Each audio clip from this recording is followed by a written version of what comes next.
2, 1, let's go. One.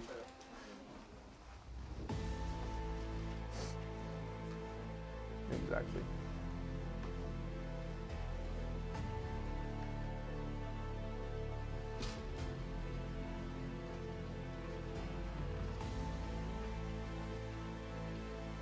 Police, turn around, stop! Get on the ground! Come to me! On the ground! Alright, stop, alright, stop. Alright. Guys, get a little bit closer. What happened? Let's just go through it really quick. Come here. Just let's go through it really quick. Explain like what just happened.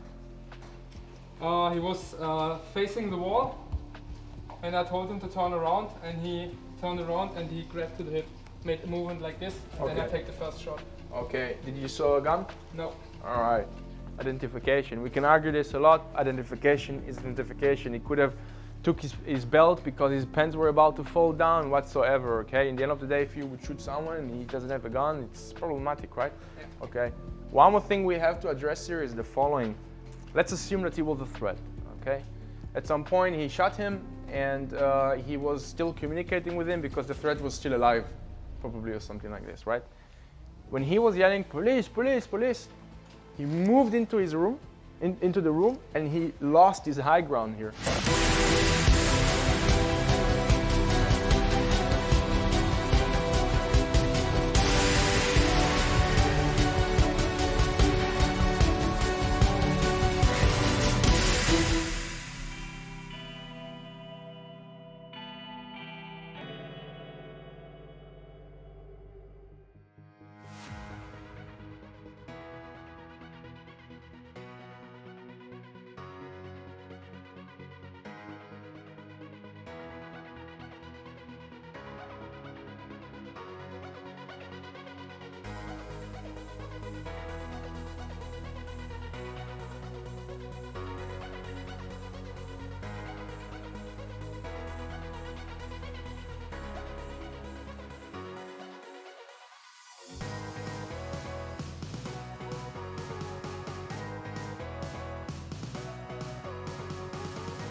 Alright guys, so we talked about the room anatomy, geometry, structures and all that kind of stuff, and now I want to go a little bit away from all this geometrical stuff and talk about the man himself.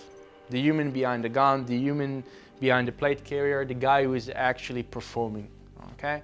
Because fact is, you can have all the type of equipment in the world and all the type of tactics in the world, but if the human is not able to comply with all of this stuff around him, well, our mission won't be achieved, okay? So let's talk about some human behavior.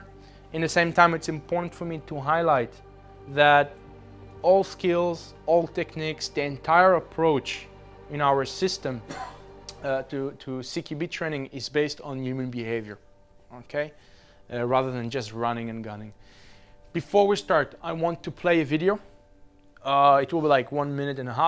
It will have different contexts being shown in a very high tempo. And in the end of this video, we will start a very short dialogue.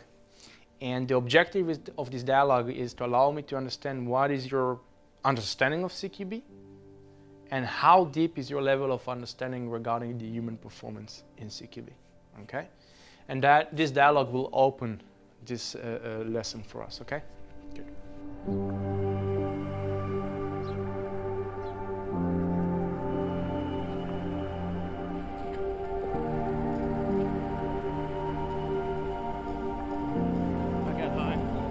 I got hot.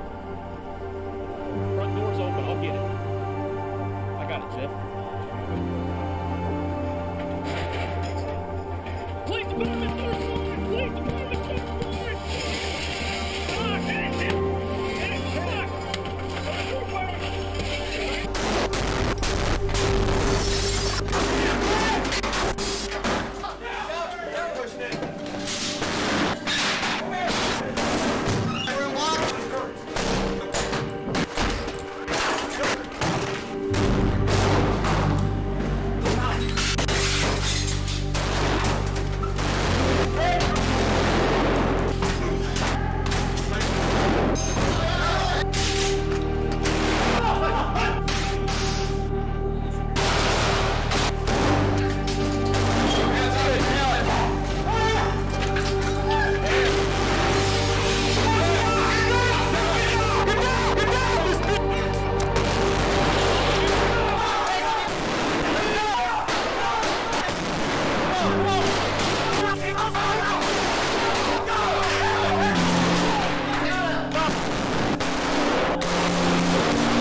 What was running in your head when you saw this video? People behaving, they can adapt to the situation. They Okay. are like an overview for that. Very good. It's like they are overwhelmed by the environment, correct? A kind of chaos. Kind of chaos, but is it so? Chaos is a part of fighting, right? In the end, it's a certain point, right? But is it a controlled chaos? That wasn't controlled. Wasn't controlled, right? You recognize the flashbangs landing on the people from the back, guns from the back. Okay. Back to your point, which was actually really good. Did you recognize that these people were often in mobility? Can we agree that this running through this, often being in movement, was forcing them into being exposed to too many problems at once? Okay, this is one contributor, a leading contributor for a person being overwhelmed with information, too much. What else did you recognize in this video? I mean, one very important part was the environment, Mm-hmm. because there was a lot of explosions, Mm-hmm. and then, for example, things falling down from the roof, for example, and that are situations you can't influence. Exactly. Even if you have behaved perfectly, you have done your drill perfectly, but then something went totally wrong and you can't have any influence on it. The environment reacts. It's not only the paper targets which we are used to, or that role player with, like, I don't know, blanks, but it's the environment reacts to you, whether it's humans. For example, there was a moment when the guy enters the room and there is literally a bed on the entry point.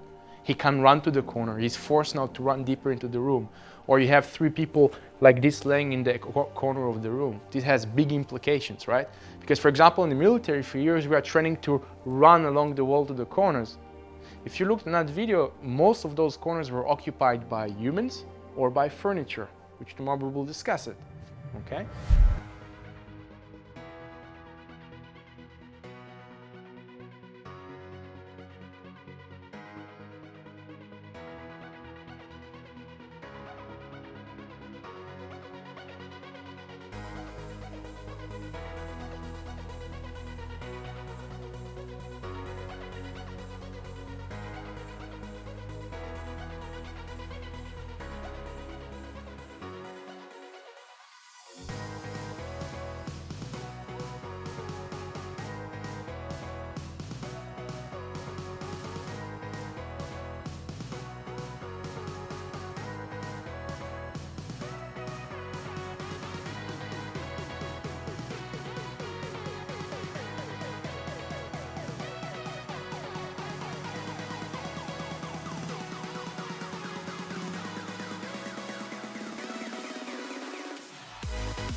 So here is a funny thing, special forces, infantry, whatever, we always learn to flow through the door and quicker and so on. So there will be no situation of halting in a door.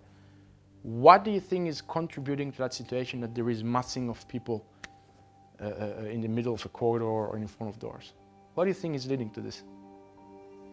The movement, the uncontrolled movement, because the first one started and the other ones are following, and the moment the first one are stopping because of their overwhelmed situation or what else, and the other ones are still pushing, you have massing the people. Exactly, because probably at some point, the pointman, who is the human in the end of the day, who has a family, who has friends, who, well, let's admit it, during his entire life was probably not doing it every day, you know, being exposed to explosions in front of him and so on and so on, is, well, experiencing a very simple human behavior, which is survival behavior of, I don't want to go to that ultimate death over there because it was a loud noise, or I saw a guy with a gun. And when he stops, because he's used into running, he stops. Everybody behind him, which are also used into dynamic entries of running in, stops as well. And then we have all of this crowding. That's just one example. One of the issues we have with all of this uncontrolled violence is that it's driven out of the fact that people are fixated on the threat. For example, if someone is coming and punching you in the face, unless you're like, you know, you're like, what will be your reaction? Like in a classroom, for example, like here, if I will slap you in the face, you will get your chest up and you will start fighting with me, right? You will punch me back because what the fuck are you doing, right? And sometimes you see it with people as they see a threat and they get all fixated on it completely. In the previous video that you saw with the guys who made the entry on the negative corner fed, when the guy made an entry with a shield, he ran all the way to the end of the room. He even exposed himself to the entire room, but the only thing he did was kicking the guy on the floor. Why? Human fixation.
Exactly.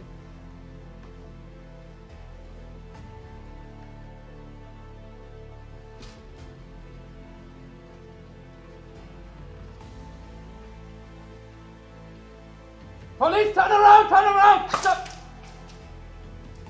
Get on the ground, get on the ground! Come to me! On the ground! All right, on the stop. ground, All right, hands outside. stop.